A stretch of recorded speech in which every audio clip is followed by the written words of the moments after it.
আমার 11-র আগে শপথ ছিল সিপিএম যাক, যে আসে আসুক, বাংলা বাঁচুক।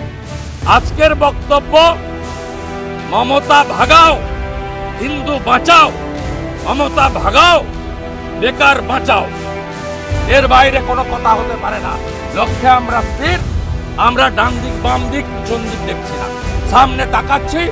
8 মাস পরে পিসিকে হারাবো, ভাইপোকে জেলে ঢোকাবো। সজল ঘোষ এর পরেই আমি বিজয় ওঝা কাউন্সিলরের সঙ্গে কথা বলি এবং মাননীয় নেতা তাপস রায়ের সঙ্গেও কথা বলি। 8টা 10-15-র মধ্যে সজল ঘোষ, বিজয় ওঝা তারা রাত্রে তো ছিলেন, সকালবেলাও তারা আবার পৌঁছে যায়। জনপ্রিয় কাউন্সিলর বিজয় ওঝা, সজল ঘোষ, জেলা সভাপতি তমগ্ন ঘোষ, সিনিয়র লিডার অর্জুন সিং, তাপস রায় সহ আমরা এখানে ফার্দার আরেকবার ভিজিট করি। আমাদের আজকে এখানে কতগুলো বিষয় প্রশ্ন রাখতে চাই। চিকিৎসার জন্য আসা 14টি মানুষকে নিথর দেহ তার বাড়ির লোককে নিয়ে যেতে হবে। কাশ্মীরে হিন্দু নিধন, আগে আলোচনা করুন পাকিস্তানের রাফেল কখন ঢুকবে।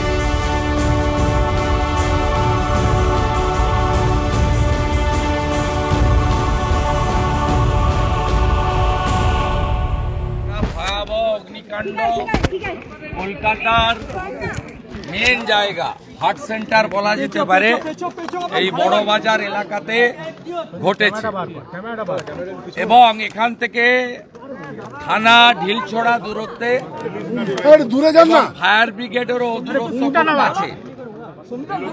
প্রায় 45 মিনিট পরে ফায়ার ব্রিগেড এসেছে এবং হাইড্রোলিক ল্যাডার ছিল না।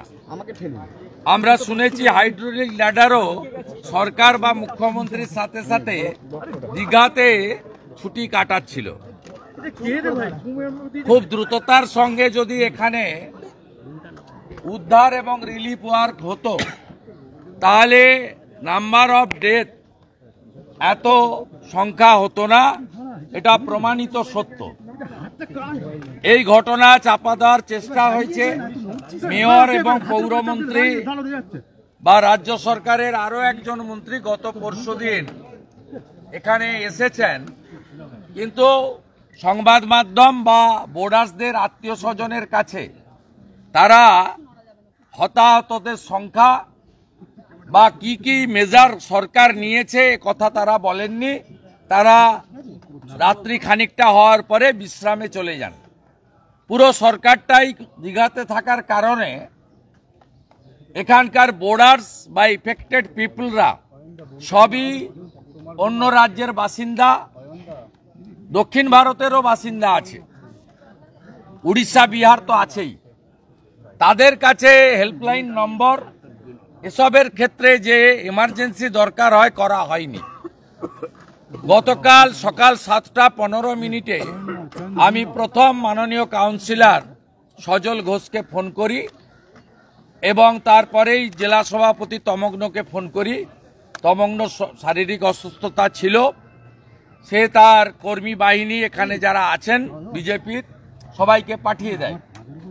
সজল ঘোষ এর পরেই আমি বিজয় ওঝা কাউন্সিলরের সঙ্গে কথা বলি এবং মাননীয় নেতা তাপস রায়ের সঙ্গেও কথা বলি। 8টা 10-15-র মধ্যে সজল ঘোষ, বিজয় ওঝা তারা রাত্রে তো ছিলেনই, সকালবেলাও তারা আবার পৌঁছে যায়।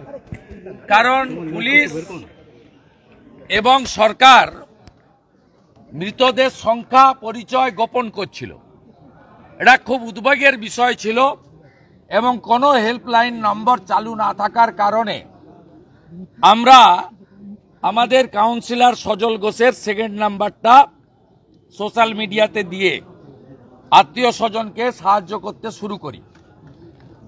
এরপরে আপনি দেখবেন সকাল 9:10 সোশ্যাল মিডিয়াতে অন বিহাফ অফ বিজেপি এবং লিডার অব অপোজিশন হিসেবে আমি কন্ডোলেন্স পোস্ট করেছিলাম এবং আমি ধন্যবাদ জানাবো দেশের প্রধানমন্ত্রী নরেন্দ্র মোদীকে, যার এত ব্যস্ততা, কাশ্মীরের ইস্যু চলছে, এবং অনেক আন্তর্জাতিক বিষয় রয়েছে, তার মধ্যেও তিনি কলকাতা বা বাংলার প্রতি তার যে আবেগ, দায়িত্ব পালন করে 9:30-এ প্রধানমন্ত্রী নরেন্দ্র মোদীজি কন্ডোলেন্সেস দেন সোশ্যাল মিডিয়াতে এবং তার প্রাইম মিনিস্টার রিলিফ ফান্ড থেকে নিহতদেরকে 2 লক্ষ টাকা, আহতদের জন্য 50,000 টাকা ডিক্লেয়ার করেন। যথারীতি আমাদের মুখ্যমন্ত্রী ঘুমাচ্ছিলেন, তিনি তার কোনো পোস্ট আপনি পাবেন না বিফোর প্রাইম মিনিস্টার।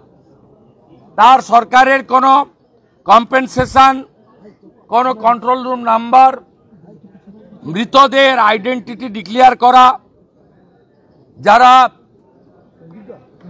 আহত হয়েছেন কোথায় আছেন, হোয়াটস অ্যাবাউট, কোনোটাই ডার্কে রাখা হয়। আমাদের রাজ্য সভাপতি মাননীয় কেন্দ্রের রাষ্ট্রমন্ত্রী তিনি বিকেলে দিল্লি থেকে পৌঁছে এখানে আসেন।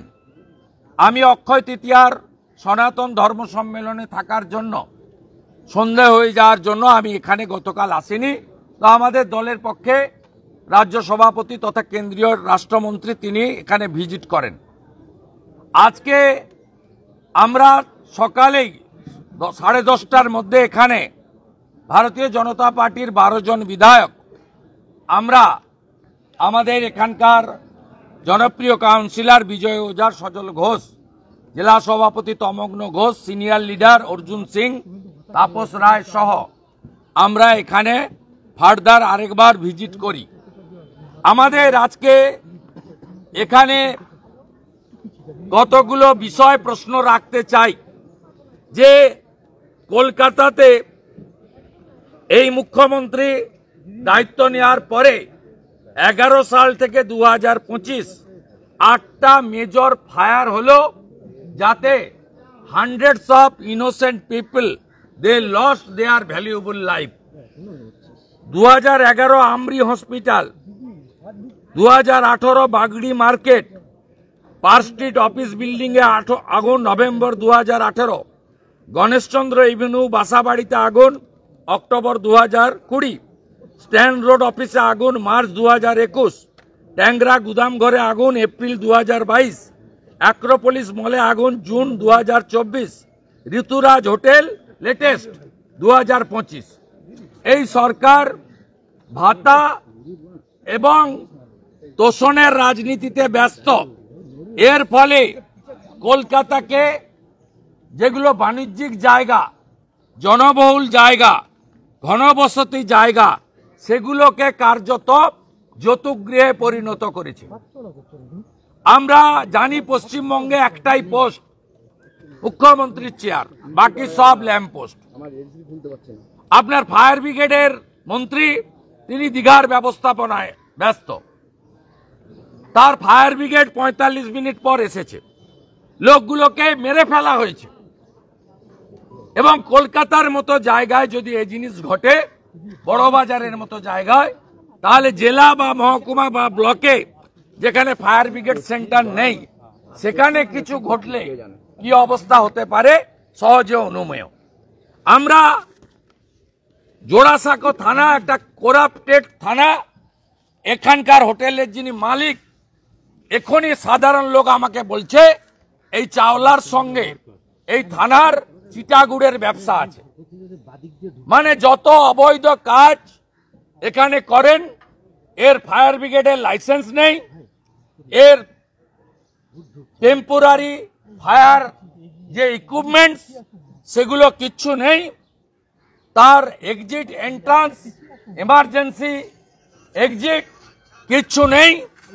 তা সত্ত্বেও তিনি এখানে তার কারোবার চালিয়ে যাচ্ছেন।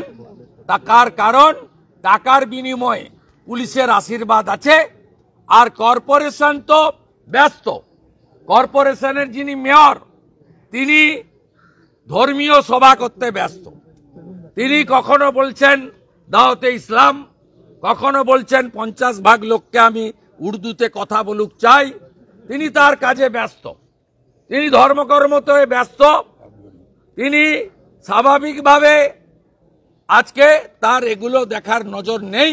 তাই কলকাতাতে ট্রেড লাইসেন্সের ফি 400 গুণ 500 গুণ বেড়েছে, হোল্ডিং ট্যাক্স 400 গুণ 500 গুণ বেড়েছে।